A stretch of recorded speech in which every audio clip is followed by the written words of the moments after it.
अस्सलाम वालेकुम स्टूडेंट्स, हम कर रहे थे एक्सरसाइज 1.5। हमने क्वेश्चन नंबर 6 का पहला पार्ट कर लिया था। आज हम करेंगे पार्ट नंबर 2। तो if A matrix, B matrix और डी मैट्रिक्स हमें दिए गए हैं और हमने वेरीफाई करना है कि डी ए का होल इनवर्स इक्वल होता है ए इनवर्स डी इनवर्स के। तो आइए सबसे पहले हम लेफ़्ट हैंड साइड को सॉल्व करते हैं। डी ए का होल इनवर्स, सबसे पहले हम डी ए फाइंड कर लेंगे, यानी डी और ए मैट्रिक्स को हम मल्टीप्लाई कर लेंगे। पहले लिखेंगे डी वाला मैट्रिक्स 3 1 -2 and 2। उसके बाद ए वाला मैट्रिक्स 4 0 -1 and 2। अब इन दोनों मैट्रिक्स को हम मल्टीप्लाई कर लेंगे। तो पहली रो को पहले कॉलम से मल्टीप्लाई करते हैं, तो 3 को मल्टीप्लाई करेंगे 4 के साथ, प्लस 1 को मल्टीप्लाई करेंगे -1 के साथ। उसके बाद पहली रो को दूसरे कॉलम से आप मल्टीप्लाई करेंगे, तो 3 को मल्टीप्लाई कर लेंगे 0 के साथ, प्लस 1 को मल्टीप्लाई कर लेंगे 2 के साथ। उसके बाद अब दूसरी रो को पहले कॉलम के साथ, तो -2 मल्टीप्लाई हो जाएगा 4 के साथ, प्लस 2 मल्टीप्लाई हो जाएगा -1 के साथ। इस तरह हम दूसरी रो को दूसरे कॉलम से मल्टीप्लाई करेंगे, तो ये आ जाएगा -2 multiply by 0 -2 multiply by 0 plus 2 multiply by 2।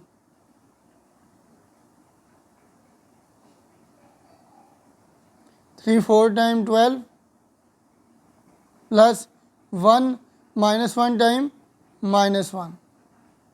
3 0 time 0 1 2 time 2 -2 4 time -8 2 -1 time -2 और -2 0 टाइम 0 2 2 टाइम 4 आ जाएगा। और यहाँ पर भी हम प्लस माइनस को माइनस कंसीडर कर सकते हैं, तो 2 -1 कितना हो जाएगा, 12 -1 इनफैक्ट 11 हो जाएगा, और 0 + 2 2 हो जाएगा, -8 -2 -10 हो जाएगा, 0 + 4 4 हो जाएगा। अब हमने डी ए का इन्वर्स लेना है, तो डी ए का इन्वर्स क्या होगा, डी ए का होल इन्वर्स होगा adjoint of D A over determinant of D A. अब सबसे पहले हम डी ए का डिटर्मिनेंट ले लेंगे। डी ए हमारे पास मैट्रिक्स आ गया है 11 2 -10 and 4। इसका डिटर्मिनेंट लेंगे 11 2 -10 4। तो 11 मल्टीप्लाई बाय 4 -2 मल्टीप्लाई हो जाएगा -10 के साथ।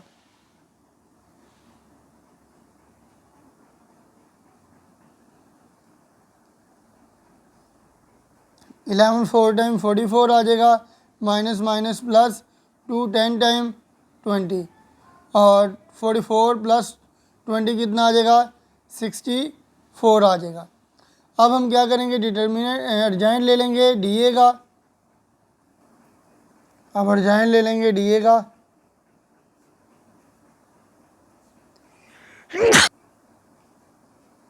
डी ए का एडजॉइंट आ जाएगा, डायगोनल एंट्रीज़ की हम जगह चेंज कर देंगे, यानी कि 11 की जगह 4 आ जाएगा, 4 की जगह 11 आ जाएगा। 9 डायगोनल एंट्रीज़ की हम साइन चेंज कर देंगे, तो इसके साथ प्लस था, ये -2 हो जाएगा, और ये भी +10 हो जाएगा। तो ये एडजॉइंट आ गया। डिटर्मिनेंट हमने वैसे ही ले लिया हुआ है। डिटर्मिनेंट हमारे पास क्या है, 64। तो डी ए का होल इन्वर्स आ जाएगा एडजॉइंट हमारे पास है 4 -2 10 11 ओवर हमारे पास डिटर्मिनेंट क्या है, 64। तो ये थी हमारे पास लेफ़्ट हैंड साइड। अब हम सॉल्व करेंगे राइट हैंड साइड की साइड सॉल्व कर लेंगे अब हम। तो राइट हैंड साइड क्या है, A inverse into D inverse. तो सबसे पहले ए का इन्वर्स फाइंड करते हैं। तो ए का इन्वर्स फाइंड करेंगे तो ए इन्वर्स होता है अर्जेंट ऑफ ए ओवर ए का डिटर्मिनेंट। ए की वैल्यू हमारे पास क्या है? ए की वैल्यू है हमारे पास 4 0 -1 एंड 2। ए की वैल्यू है 4 0 -1 एंड 2। तो ए का सबसे पहले डिटर्मिनेंट निकाल लेंगे। 4 0 -1 2, तो ये आ जाएगा 4 multiply by 2 -0 multiply by -1। 4 2 time 8 आ जाएगा, -0 1 टाइम 0 आ जाएगा। तो 8 -0 क्या आ जाएगा जी? 8 -0 आ जाएगा 8। उसके बाद अब अर्जेंट ले लेंगे ए का। ए का अर्जेंट आ जाएगा हमारे पास, पहली और चौथी वैल्यू की जगह चेंज करेंगे तो यहाँ पे 2 आ जाएगा, यहाँ पे 4। बाकी यूँ के साइन चेंज करने हैं, 0 के साथ प्लस ही रहेगा और 1 के साथ माइनस था तो प्लस हो जाएगा। और ए इन्वर्स अब लिख लेते हैं। A inverse is equal to adjoint हमारे पास आ गया 2 0 1 एंड 4 और डिटर्मिनेंट आ गया है 8। अब हम निकालेंगे बी का इन्वर्स। सॉरी, डी का इन्वर्स। डी का इन्वर्स क्या होगा? Urgent of D over determinant.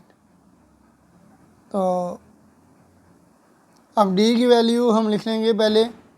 D की वैल्यू क्या है जी? डी की वैल्यू है हमारे पास 3 1 -2 एंड 2।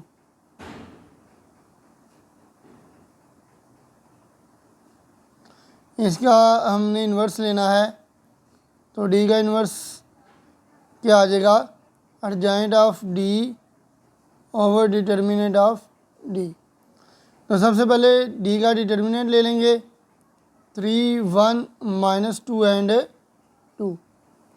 उसके बाद हम इसका डिटर्मिनेंट लेंगे तो पहली और चौथी को मल्टीप्लाई करेंगे, 3 मल्टीप्लाई बाय 2 -1 मल्टीप्लाई बाय -2। अब 3 2 time 6 minus minus plus 2 1 2 time 2 आ जाएगा तो 6 + 2 8 हो जाएगा। उसके बाद अब हम अर्जेंट ले लेंगे डी का, अर्जेंट ऑफ डी। डी का अर्जेंट क्या आ जाएगा?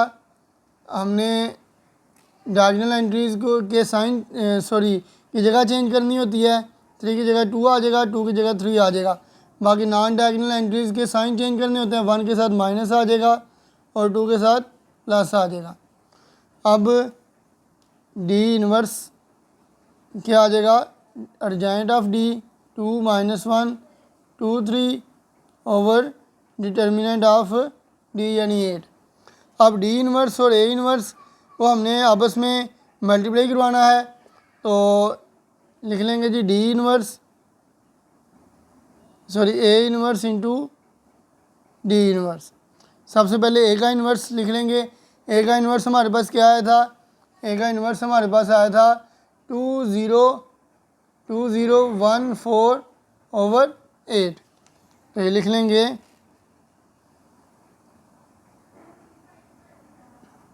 2 0 1 4 ओवर 8 मल्टीप्लाई बाय डी का इन्वर्स तो ये आ जाएगा 2 -1 2 3 ओवर 8।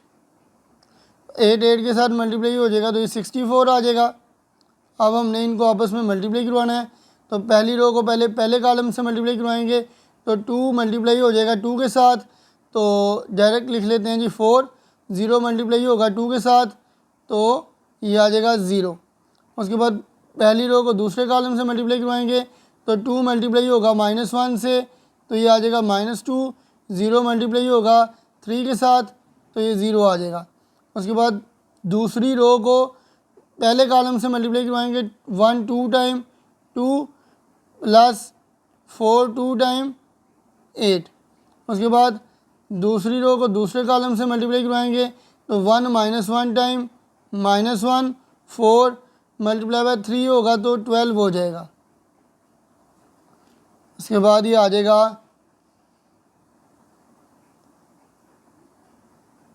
4 + 0 4 आ जाएगा, -2 + 0 -2 2 + 8 10 आ जाएगा, -1 + 12 11 आ जाएगा ओवर 64।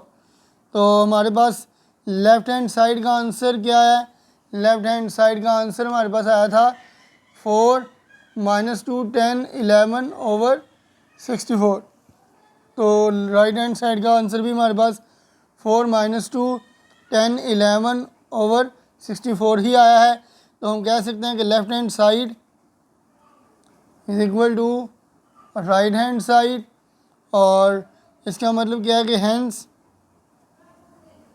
डी ए का होल इनवर्स इक्वल हो जाएगा ए इनवर्स डी इनवर्स के। तो इसके साथ ये जो एक्सरसाइज थी 1.5 ये इख्तिताम पज़ीर हुई। अब नेक्स्ट वीडियो में हम हाज़िर होंगे 1.6 के साथ। अल्लाह हाफ़िज़।